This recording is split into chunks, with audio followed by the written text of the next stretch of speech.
민수기 16장이고요. 1절, 2절 말씀을 제가 읽겠습니다. 레위의 증손 고핫의 손자 이스라엘의 아들 고라와 루벤 자손 엘리압의 아들 다단과 아비람과 벨렛의 아들 온이 당을 짓고 이스라엘 자손 총회에서 택함을 받은 자 곧 회중 가운데 이름 있는 지휘관 250명과 함께 일어나서 모세를 거스르니라. 아멘. 교회는 판결을 하나님 앞에 맡겨야 된다라는 제목이고요. 판결에 대해서 판결 이후에 심판이 있잖아요. 판결을 하나님께 내가 맡기는 사람이 되어야 되는 게 중요하구나 하는 것을 함께 묵상하는 시간이 되었으면 좋겠습니다. 민수기 16장 레위 자손 중에 하나인 고라가 레위 자손이에요. 각 지파의 지도급 인사들 250명을 선동을 해서 모세와 아론의 공에 도전하는 내용을 소개하죠. 지금 이 사건은 광야 생활의 38년 말미에 일어난 사건이에요. 정확한 시점이 언제인지는 모르지만 이제 가나안에 입성하기 바로 전쯤 한 1, 2년 전쯤에 발생한 사건이라고 이제 생각을 합니다. 고라는 레위 지파 중에서도 고핫 계열에 속한 사람이죠. 여러분 잘 아시잖아요. 고핫은 성막의 성구들을 관리하고 그것을 운반할 때 직접 이제 어깨에 짊어지고 그것을 운반하는 바로 그 지파들이죠. 고라는 제사장의 직분을 아론의 자손 레위인들이 독점을 하고 다른 레위 사람들에게는 허드렛 일만 맡기는 것처럼 보이는 거죠. 이게 굉장히 큰 사실은 착각인데 제사장이 그렇게 일을 맡긴 게 아니라 하나님이 제사장을 돕는 일, 그리고 백성들을 섬기는 일, 성막을 봉사하는 일, 이걸 맡기셨잖아요. 실은 맡긴 게 하나님인데 그 일을 내가 오래도록 하다 보니까 제사장은 좋은 일을 하는 것 같고 나는 굳은 일만 하는 것처럼 느껴지는 거죠. 그래서 이제 여기에 대해서 반기를 들기 시작하면서 이제 이 사건이 발생을 하는 거예요. 반기를 들며 제기한 논리는 사실은 좀 정당한 것처럼 보이지만 사실 그 논리 안에 그의 교만한 혹은 하나님 앞에서의 잘못되어 있는 탐욕이 숨겨져 있다라고 판단이 됩니다. 고라는 250명의 지도자들을 규합해서 반란을 주도하죠. 그들은 모두 이스라엘 총회에서 택함받은 지휘관들이에요. 그렇기 때문에 사실은 이것은 일반적으로 알려져 있는 것처럼 고라와 250명 일당이 아니라 고라를 대표로 하는 이스라엘 백성 전체의 배역으로 이해하는 것이 옳지 않을까 하는 생각이 들어요. 왜? 백성들에 의해서 선출된 지도자들 250명 그리고 고라와 그의 일당들 이렇게 포함되어 있기 때문에 고라만의 문제가 아니라 사실은 그 배후에는 이스라엘 백성 전체의 의견이 포함되어 있다는 거죠. 따라서 이제 정치적인 야심이 있는 고라, 또 그에 의해 세워진 250명의 지도자들, 또 그들을 따라가는 백성들 이렇게 구분을 해야 옳다라고 판단이 되고 이 사건을 통해서 우리가 얻어야 할 교훈이 뭘까라는 질문에서 말씀을 함께 나누도록 할게요. 3절 말씀을 제가 읽어보면 그들이 모세와 아론에게 대항하여 모여서 항의하였다. 당신들은 분에 넘치는 일을 하고 있어. 온 회중 각자가 다 거룩하고 그들 가운데 주님께서 계시는데 어찌하여 당신들은 주님의 회중 위에 군림하려고 하오. 세 번역입니다. 이거는 고라의 반란 이유가 뭔가? 고라와 함께 반역에 동조한 엘리압의 아들 다단과 아비람의 말을 근거해 보면 13절에 보면 내가 우리를 적과 꿀이 흐르는 땅에서 이끌어내어 광야에서 죽이려 하며 어찌 작은 일이게 오히려 스스로 우리 위에 왕이 되려 하느냐. 모세는 믿을 수 없다라는 거죠. 쉽게 말하면. 왜? 가나안 실패의 원인이 당신에게 있다라는 거예요. 근데 우리는 잘 알잖아요. 가나안의 입성 실패의 원인은 모세에게 있는 게 아니라 실은 이스라엘 백성들에게 그들의 불신에 있었잖아요. 그러나 이 다단과 아비람은 그 책임을 모세에게 돌리는 거죠. 모세의 지도력의 부재를 원인을 삼습니다. 이거는 가만히 내면을 살펴보면 이것은 정말 하나의 명분에 지나지 않는 거거든요. 고라의 진심은 뭐였냐면 제사장이 되는 거였어요. 내가 레위인이 아니라 레위 지파를 넘어서서 나는 제사장이 되기를 원한다라는 거예요. 그죠? 아마도 고핫 자손으로서 성구를 관리하고 운반하는 역할을 하면서 자기가 그렇게 고되게 하는 일, 그 일에 대한 불만이 쌓였을 거라고 판단이 돼요. 고라의 속마음을 누가 모세가 간파를 하거든요. 그래서 모세가 이렇게 말하는 거예요. 8절에 보니까 모세가 또 고라에게 이르되 너희의 자손들아 들으라. 이스라엘의 하나님이 이스라엘 회중 중에서 너희를 구별하여 자기에 가까이 가게 하사 여호와의 성막에서 봉사하게 하시며 회중 앞에 서서 그들을 대신하여 섬기게 하심이 너희에게 작은 일이겠느냐. 하나님이 너와 내 모든 형제 레위 자손으로 너와 함께 가까이 오게 하셨거늘 너희가 오히려 제사장 직분을 구하느냐. 그러니까 모세는 고라의 마음을 간파를 한 거죠. 다단이라는 사람이 한 말을 들어보면 모세의 지도력을 비판하고 있고 가나안 입성 실패가 당신에게 있습니다라고 말하고 있지만 그건 하나의 명분에 지나지 않은 것이고 고라의 속내, 이 일을 주도한 고라의 속내는 어디에 있었느냐? 나는 레위 지파지만 제사장이 되기를 원한다라는 거죠. 그러니까 모세가 그거를 간파하고 야, 하나님이 너희들에게 맡긴 일은 결코 작은 일이 아니야. 그런데 왜 나와 너와 함께 합쳐서 하나님이 가까이 오게 하셨는데 네가 오히려 왜 제사장의 직분을 구하고 있어? 이렇게 이야기를 하고 있는 거죠. 그죠? 저는 여기서 되게 중요한 일을 이제 하나 깨닫게 되는 거예요. 제목에 제가 말씀드렸던 것처럼 교회 모든 사람들, 교회 모든 특별 직분자들은 하나님이 내게 맡기신 일을 작은 일로 생각하면 안 된다라는 거죠. 겉으로 볼 때는 작은 일처럼 보이지만 절대로 하나님이 맡기신 일에 작은 일이라는 건 없는 거예요. 하나님이 우리에게 맡기신 일에 대해서는 내가 두 달란트 맡았으면 두 달란트를 남기면 되는 거예요. 그죠? 다섯 달란트를 맡겼으면 다섯 달란트를 남겨야 되는 거거든요. 그러니까 맡긴 거에 대한 그만한 책임과 충성도가 필요한 것이고 맡긴 것만큼은 내가 남겨야 되는 인생을 살아야 되는 것이기 때문에 사실은 엄청난 책임감과 엄청난 충성도가 요구되어지는 거거든요. 오히려 나에게 적게 맡기셨다면 나는 거기에 맞는 적은 충성을 사실 하면 돼요. 제가 말하는 적다라고 하는 것은 농도를 말하는 게 아니라 받은 만큼 내가 최선을 다해야 한다라는 거지. 그러니까 내가 책임 있는 자리에 있다라는 것은 결코 쉽고 간단한 문제가 아니거든요. 근데 겉으로 볼 때 제사장과 레위인의 차이를 구별하면서 아 내가 하나님이 나에게 레위 지파로서의 고핫 자손으로서의 성막 기구를 옮기는 일을 나에게 맡기셨는데 이 일을 작은 일로 여기다 보니까 점점 어떻게 돼? 사람들의 눈에 볼 때 좋아 보이는 거, 있어 보이는 거, 그죠? 인정받아 보이는 이런 자리에 대한 욕망을 내가 꿈꾸게 돼서 이게 진짜 사람이 가지고 있는 인본주의의 가장 중요한 뿌리가 아니겠나 이런 생각이 들어요. 그죠? 여러분 교회는 인본주의가 아니거든요. 교회는 신본주의여야 돼요. 세상 사는 일은 정치가 필요해요. 그죠? 고라 같은 일이 필요할 수 있을지 몰라요. 그러나 교회의 일은요, 말씀이 필요한 거예요. 인간의 일은 사람을 잘 다루어야 하겠지만 하나님의 일은 하나님 말씀에 의해서 내가 다루어져야 되거든요. 교회는 정말 고라와 같은 정치를 경계해야 되거든요. 저는 교회에 정치가 있으면 그때부터 인본주의가 교회를 지배하게 되어 있다고 생각을 해요. 교회는 여러분 정치가 필요한 게 아니라 하나님 말씀이 필요한 것이고 교회는 사람을 다루려고 하는 것이 아니라 말씀에 의해 내가 다루어져야 한다는 사실을 깨달아야 한다는 거죠. 왜? 교회의 머리는 주님이시기 때문에 그런 거예요. 교회의 머리가 주인이기 때문에 교회에 정치할 수 있는 유일한 분이 누구? 하나님밖에 없다라는 거예요.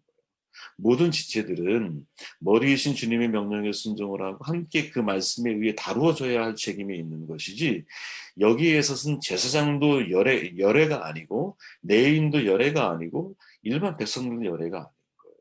그들 모두는 다 하나님 말씀에 순종해야 할 책임이 있는 것이고 하나님이 내게 주신 작은 일처럼 보이는 일이 결코 작은 일이 아니기 때문에 그 일에 내가 최선을 다해 충성을 해야 할 책임감이 그들 모두의 각자에게 있는 것이지 내가 인간적인 방법으로 인본주의에 근거해서 정치적인 정치력을 동원해 가지고 내가 원하는 목표를 이루려고 한다. 이것만큼 무서운 게 없다는 거죠. 이게 정말 무서운 거죠. 그죠? 레위인은 모세의 고백 속에 그대로 정말 하나님의 뜻이 담겨 있다고 생각을 해요. 야, 하나님이 너에게 맡기신 일이 이게 어찌 작은 일일 수 있겠느냐. 이렇게 말합니다. 그리고 너는 나와 역할의 차이가 있을 뿐이지 하나님이 너와 나를 같이 함께 협력해서 하나님의 일을 하게 만드셨다라는 사실을 이 모세가 아주 명확하게 고라에게 이야기를 해주고 있죠. 네. 그런데 네가 어찌하여 제사장 직분을 구해? 제사장 직분은 내가 스스로 선택한 게 아니야. 하나님이 나를 택하셔서 그 일을 맡기셨을 뿐이야. 그러니까 맡은 자의 본분인 나는 충성을 다하는 것밖에 없는 거지. 너도 역시 마찬가지라는 거죠. 그렇기에 이 고라에게 정말 필요했던 건 뭐냐? 인간적으로 사람들의 눈에 보이는 충성이 아니라 인간적으로 사람들의 눈에 보일 때 좋고 높은 인본주의적인 사고에 의해서 직분과 직책을 이해하는 것이 아니라 하나님께 충성을 해야 하는 거였다는 거지. 모세가 지금 고라의 시선을 하나님께로 돌려주고 있다라는 거예요. 그죠? 우리가 주목해야 할 내용이 아닌가 하는 생각이 들어요. 15절 말씀 좀 읽어볼게요. 모세가 심히 노하여 여호와께 여짜오되 주는 그들의 헌물을 돌아보지 마옵소서. 나는 그들의 나귀 한 마리도 빼앗지 아니하였고 그들 중에 한 사람도 해하지 아니하였나이다. 아멘. 모세가 지금 심기가 대단히 불편한 상황이죠. 모세의 입장에서 여러분 충분히 설득을 한 것 같아요. 누구? 고라에게. 그러나 그들은 전혀 반응하지 않아요. 더 마음이 불편한 게 뭔지 아세요? 고라 일당이 모세를 향해서 하는 말들이에요. 대단히 함부로 말하거든요. 모세를 모함하고 있지도 않은 일들, 그러니까 모세를 모함하고 있지도 않은 일을 가지고 사실인 것처럼 이야기를 해요. 결국 이 모든 이야기를 모세가 들으면서 마음이 어떻게 분노가 치밀어 올라요. 성경에 뭐라고 말합니까? 모세가 심히 노하였다. 이때 심히는 꼭대기까지 오른 거예요. 이제 터지면 되는 거예요. 그러니까 여기까지 지금 모세가 화가 지금 차 올랐어요. 그런데 여러분, 우리가 잘 알잖아요. 모세의 온유함이 지면에 있는 모든 사람보다 더해요. 온유한 성품으로 훈련된 모세가 15절의 말씀을 보면 심히 노했다라고 말하는데 결론이 뭐예요? 여호와께 여짜오되. 저는 여기서 깜짝 놀라요. 야, 이럴 수가 있나? 이럴 수가 있을까? 사람이 화가 나면 여러분 일단 화를 좀 풀어내야 되잖아. 욕이라도 좀 해야 되고 속상하니까 막 쏟아내야 되고 너 죽고 나 죽고 한번 뭐 주먹 다짐도 한번 좀 해볼 필요도 있고 사람이 마음이 그런 거 아니에요, 그죠? 그런데 성경이 지금 이 모세의 심히 노하여 분노가 머리 끝까지 찼다라는 얘기예요. 근데 머리 끝까지 찬 그 순간에 모세의 선택은 뭐였느냐? 하나님 앞에 여짜오되 기도의 자리에 나아갈 수 있다는 거지. 그러니까 당연히 여기서 우리는 질문을 던지지 않을 수가 없어요. 그죠? 야, 모세가 어떻게 심히 노하여 노한 마음을 가지고도 기도의 자리에 나아갈 수 있느냐? 여러분 이건 쉬운 게 아니에요. 그죠? 살아봐서 알잖아요, 우리. 화가 머리끝까지 올라갔는데 그 화난 마음을 가지고 주님 앞에 나아갈 수 있겠어요, 여러분? 그 화난 마음을 가지고 진정이 되지 않는 마음을 가지고 기도의 자리가 내가 나아갈 수 있겠어요? 도대체 이것이 가능할 수 있었던 이유가 뭐냐? 이게 진짜 온유함인 것 같아요, 제가 볼 때는. 야, 온유함의 색깔이 이런 색채를 가지고 있구나. 아무리 화가 나도 기도보다 앞서지 않는 거. 그죠? 아무리 분노가 치밀어 올라도 기도보다 앞서지 않으려고 않을 수 있었던 이 모세의 마음은 도대체 뭘까? 제가 내린 결론은 그거예요. 야, 하나님이 나의 상황을 너무나 잘 아신다는 거지. 내가 이 상황 속에서 분노를 선택해서 분노라는 게 그렇잖아요, 여러분. 불과 같아서 한번 타고 나면 남는 건 죄밖에 없어요. 그죠? 분노는 아예 타질 말아야 되거든. 그죠? 근데 이 분노가 타지 않게 만드는 방법을 어떻게 모세는 체득할 수 있었을까? 그거는 아주 철저하게 자기 자신을 어떻게 길들여 놨느냐. 야, 하나님이 나를 나보다 더 잘 알아. 이 상황은 반드시 하나님이 해결하셔야 돼요. 이건 내가 해결할 수 있는 영역이 아니야. 여기에 대한 철저한 훈련이 모세에게 이루어졌던 것이 아닐까? 여러분 이 사건 전에 우리가 아론과 미리암의 사건을 기억하잖아요. 형제의 난이 일어났잖아. 모세의 권위에 도전하잖아. 그때 모세는 형제니까 같은 형제끼리 싸워서 남는 게 뭐가 있겠어요? 결론이 뭐예요? 침묵으로 일관해. 그랬더니 하나님이 신원하시면 하나님이 개입하셔서 미리암에게 문득병을 주시고 형제들의 관계까지 다 회복시키는 사건을 모세는 이미 경험을 했어. 근데 이 사건이 확대된 거예요, 이제. 고라라고 하는 250명과 함께 결탁을 해서 백성들을 여론을 조작을 하고 그 모든 사람들이 모세와 아론의 권위에 도전하는 상황을 만들어 놓은 거야. 모세는 심히 노했어요, 정말. 머리 끝까지 화가 났어요. 그런데 머리 끝까지 화가 난 그 순간에 기도의 자리에 들어가. 야, 어떻게 이게 가능할까? 앞선 경험이 있는 거야. 그죠? 야, 이거는 내가 화를 내서 해결할 문제가 아니다. 이건 하나님이 역사하셔야 되고 하나님이 이 문제를 다루어 주셔야 된다라는 거죠. 여러분, 요바크라고 하는 신학자가 있어요. 이제 어느 날 이제 어, 내가 조금 더 기도드리고 싶고 또 그 기도의 능력을 경험하기를 갈망합니다라는 마음을 품고 하나님께 그걸로 물어요. 그때 하나님이 이렇게 말씀하세요. 야, 네 인생의 주인이 누구라고 생각해? 이렇게 하나님이 질문을 던진 거야, 본인한테. 당연히 이제 이 신학자는 하나님이 주인이십니다. 이렇게 대답을 해요. 그런데 또 마음속에 울림이 있길래 이런 질문이 든 거야. 야, 그렇다면 무엇인지 나에게 물어봐. 너 자신에게 묻지 말고. 여러분 이 말이 혹시 이 말이 이해가 되십니까? 여러분 우리는 수없이 우리의 생각을 통해서 하나님과 대화를 나눈다고 생각을 하잖아요. 그죠? 그리고 내 마음을 점검하고 성찰하면서 하나님의 뜻을 구하고 하나님의 뜻을 발견하기 위해서 진짜 우리는 많이 노력을 하거든요. 그죠? 그런데 그 속에 얼마나 많은 부분이 사실은 하나님의 생각이라고 판단하며 나누었던 머릿속의 생각이 내 자신과 대화를 나눌 때가 많은 거지. 내 자신과. 지금 모세는요, 여러분, 심히 노아의 분노가 머리끝까지 찼을 때 어떻게 이것을 통제하고 있느냐?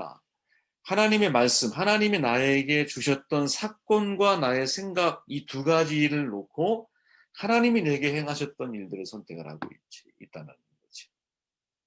이게 좀 이해가 되었으면 좋겠네요, 여러분들에게.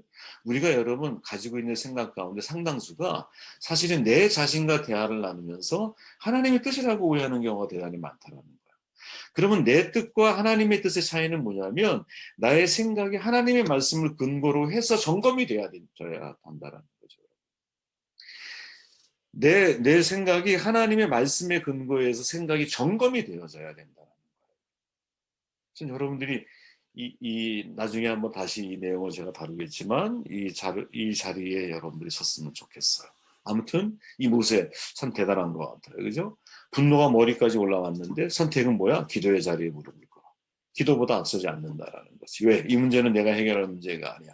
하나님께서 이 문제를 해결해 주셔야 되는 거예요. 그래서 28절 이하에 보면 모세가 이렇게 말하는 거예요. 모세가 이르되 여호와께서 나를 보내사 이 모든 일을 행하게 하신 것이요 나의 임의로 함이 아닌 줄을 이 일로 말미암아 알리라. 곧 이 사람들의 죽음이 모든 사람과 같고 그들이 당하는 벌이 모든 사람이 당하는 벌과 같으며 여호와께서 나를 보내심이 아니거니와 만일 여호와께서 새 일을 행하사 땅이 입을 열어 이 사람들과 그들의 모든 소유물을 삼켜 산채로 서울에 빠지게 하시면 이 사람들이 과연 여호와를 멸시한 것인 줄 너희가 알리라. 아멘. 뭐예요? 뭐 판결을 하나님께 맡기는 거죠. 모세는 하나님께 모든 판결을 맡겨요. 어떻게 하면 기도보다 내가 앞서지 않는 사람이 될 수 있을까? 모든 심판이 여러분, 모든 판결과 판결에 대한 결론이 하나님께 있다라는 사실을 인정하고 그것을 자기의 삶 가운데 실천할 수 있는 사람이라는 거죠. 저 여러분 이런 사람이 되었으면 좋겠어요. 바울이 말하지 않습니까? 내 사랑하는 자들아 너희가 친히 원수를 갚지 말고 진노하심에 맡기라. 진노는 누구에게 있어요? 하나님께 있어요. 기록되었을 때 원수 갚는 것이 내게 있으니 내가 갚으리라. 주께서 말씀하시니라. 아멘. 이 구절이 어디에 나오냐면 여러분 신명기에 나오는 거예요. 35장에서. 지금 바울은 여러분 모세가 경험으로 자기가 고백했던 내용 속에 그 내용을 가지고 원수를 네가 갚지 말아라. 누구에게 맡겨? 하나님께 맡겨라. 왜? 원수 갚는 것은 하나님께 속하는 거예요. 내 인생에 여러분 주인이 누구인지 드러나는 중요한 타이밍이 있어요. 그것을 확인하는 중요한 타이밍이 언제냐? 내 분노가 머리까지 치밀어 올랐을 때 내가 하나님보다 앞서지 않으려고 하는 마음을 가지고 있느냐. 내 분노가 여러분 머리까지 완전 치밀어 올랐어. 터지기만 하면 돼. 근데 터지려고 하는 그런 타이밍에 너무 억울하잖아. 모세의 입장에서는 여러분 생각해 보세요. 얼마나 억울하겠어요. 네? 사람들이 그 고라와 그의 일당들이 나의 잘못이 아님에도 불구하고 나를 모함하고 있고 백성들을 다 동원해서 나를 몰아내려고 하고 있거든. 근데 이 상황이 얼마나 억울하겠어요. 그런데 이 억울한 상황 속에서도 모세의 선택은 하나님보다 앞서지 않아. 결정적인 이유가 뭐냐. 원수 갚는 것은 누구? 하나님께 있는 겁니다. 라는 사실을 이 모세는 철저하게 깨닫고 있다는 거지. 여러분 최고의 복수는요. 복수를 하지 않는 거예요. 최고의 복수는요. 내가 행복해지면 진짜 복수거든요. 여러분. 근데 이건 인간적으로 인간이 할 수 있는 자연 가운데의 최고의 복수야. 신앙인이 할 수 있는 최고의 복수는 여러분 원수를 사랑하는 거예요. 그죠? 내가 원수의 심판을 하나님 앞에 맡기는 거야. 네. 왜? 내 영혼을 보호하는 일차적인 비결이 거기에 있는 거고요. 여러분 공자가 그런 말 하잖아요. 복수의 예정을 떠나기 전에 두 개의 무덤을 팔아 이렇게 말을 해요. 하나는 네가 복수할 대상이고 하나는 누구? 바로 너 자신이다. 이렇게 말을 합니다. 이해되잖아 우리는. 그죠? 두 개의 무덤이 있어요. 하나는 내가 복수할 대상의 무덤일 것이고 또 하나는 복수하고 있는 나의 무덤인 거야. 이게 복수의 결론이라는 거죠, 여러분. 야, 복수를 어떻게 다뤄야 될까? 진짜 원수 같은 상황, 나를 분노하게 만드는 사람에 대해서 내가 어떻게 반응을 해야 될까? 버그 슈미트라고 하는 독일 분인데 복수기도라고 하는 책이 있어요. 무슨 이런 책이 있나 싶지 않아요, 그죠?